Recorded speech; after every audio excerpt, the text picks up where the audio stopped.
Yes, if I could refer you to the memo as well as the information that came with it that was in your backup material.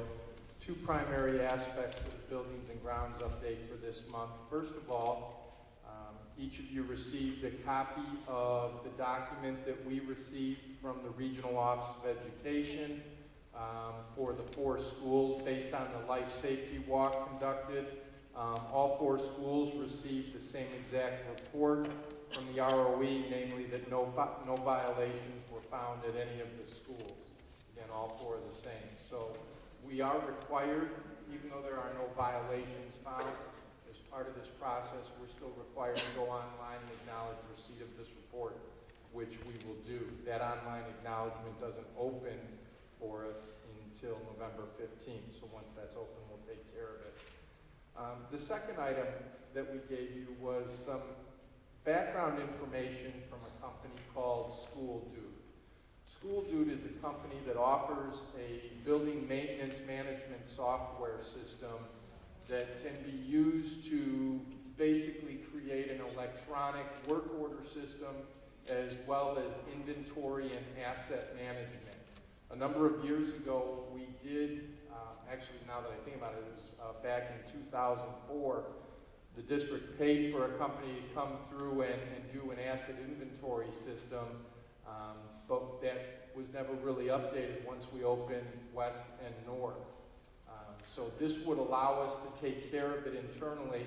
One of the other benefits of this is it would also allow us to make better use of our personnel resources. For example, with all 4 maintenance supervisors along with Mr. Wilkie working together, if there's an issue that surfaces at one of the buildings where one of our employees from a different building is more suited to it, we can work with that electronically and schedule it accordingly.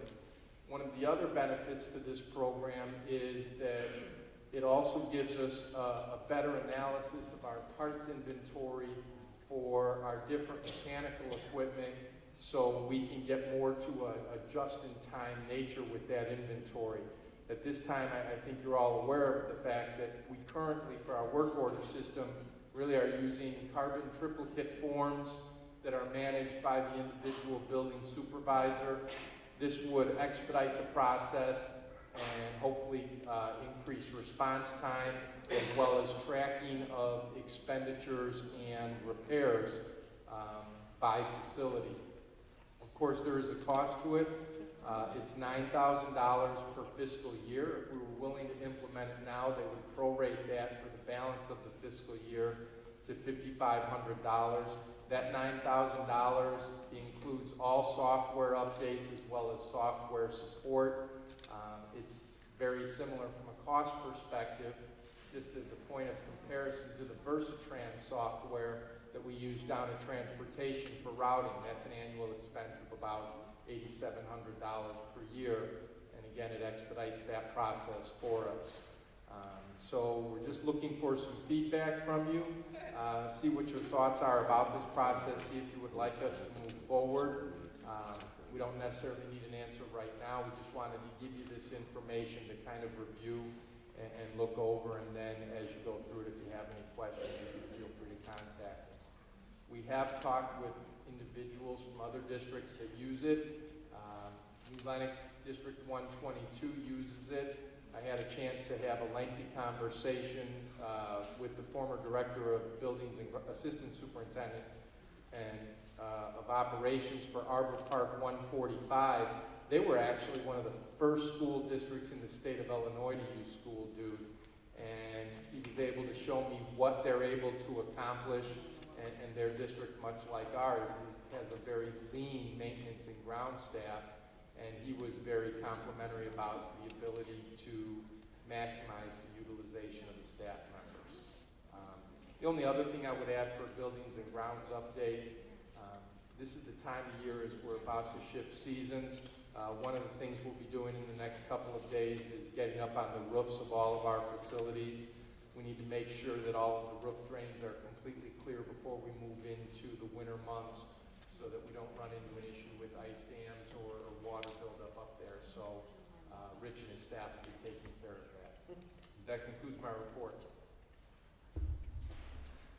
Superintendent's District Report, Dr. Taylor. If I can refer you to the Pride of Lincoln Way Furniture Places this evening. Lincoln Way students, art and area exhibits. We had 22 students across the district place a piece of artwork in the JJC High School Art Exhibition Show at Joliet Junior College. 6 students were recognized with awards. Amy Leinkowitz, Kent Hoselton, Cam Caffrey, Rebecca Lamb, Mia Bruno, and Gianna Franconi. So congratulations to all those students. Once again, we participated in the Pennies for Patients. The students across all 4 high schools raised money to benefit the Leukemia and Lymphoma Society.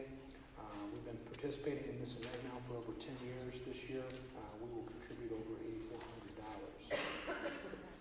Congratulations and thank you to the Grand Griffins who visited 62 students, traveled to the cottages of New Lenox Nursing Home where they spent time with the residents there.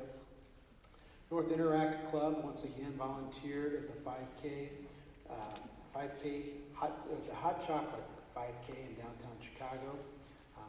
They've been doing this for a number of years as a fundraiser, and really just they have a nice time handing out the hot chocolate at the end of the race. And then also Lincoln Way Central and West, it was mentioned earlier, they're in charge of the SWSC Student Council event. That's a big event where leaders throughout our conference, student leaders get together, share ideas, come together, and that's always a good event. So congratulations to those students. That concludes my report. Okay, thank you. We have no correspondence. I need a motion to go into closed session to discuss student disciplinary reports. So moved.